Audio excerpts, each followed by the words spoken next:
आइए समझते हैं उस प्राचीन ज्ञान को जो दुनिया को देखने का हमारा नजरिया बदल सकता है। अक्सर हम दूसरों को जज करते हैं या उनसे जलते हैं, पर क्या देखने का कोई और तरीका भी हो सकता है? श्री ईशोपनिषद हमें एक ऐसी नजर देता है जो हर तरह की घृणा और नफरत को खत्म कर सकती है।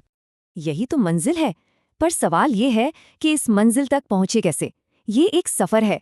ये ग्रंथ बताता है कि आध्यात्मिक नजर के 3 लेवल होते हैं। चलिए एक एक करके इन्हें समझते हैं। तो ये है वो 3 स्तर: कनिष्ठ, मध्यम और उत्तम। हर स्तर पर दुनिया बिल्कुल अलग दिखती है। कनिष्ठ भक्त मंदिर तो जाते हैं, पर बाहर आते ही पुरानी आदतें लौट आती हैं। उनकी नज़र अभी सीमित है। मध्यम स्तर पर भक्त सोच समझकर चुनाव करते हैं। ये आध्यात्मिक तरक्की के लिए बहुत जरूरी है। और उत्तम भक्त, उन्हें तो हर जीव में, चाहे वो ज्ञानी हो या कुत्ता, वही एक दिव्य चिंगारी दिखाई देती है। तो सवाल यह है कि ऐसी नज़र विकसित कैसे की जाए? ग्रंथ में इसका भी रास्ता बताया गया है। ये कॉन्सेप्ट है अनुपश्यति का, मतलब अपनी कच्ची आंखों से नहीं बल्कि गुरुओं की नजरों से देखना। सही दृष्टि हमें विरासत में मिलती है, गुरु शिष्य परंपरा से।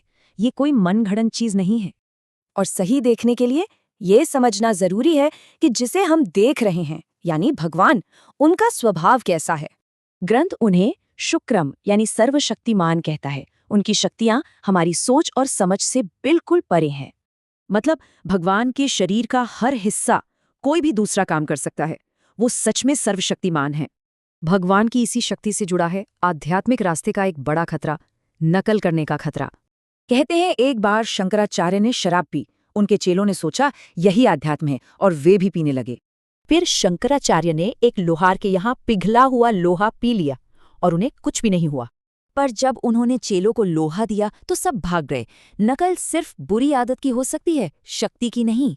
और अब आते हैं इन श्लोकों के सबसे जरूरी और पर्सनल हिस्से पर, हमारी इच्छा की शक्ति। भगवान हर किसी की इच्छा पूरी करते हैं, चाहे वो अच्छी हो या बुरी। बस आपकी योग्यता होनी चाहिए। इसलिए हमें बहुत सोच समझ के मांगना चाहिए, क्योंकि जो हमारी गहरी इच्छा होती है वही सच हो जाती है। ये प्राचीन ग्रंथ हमें खुद से ये सवाल पूछने को कहता है, हमारे दिल की असली इच्छा क्या है?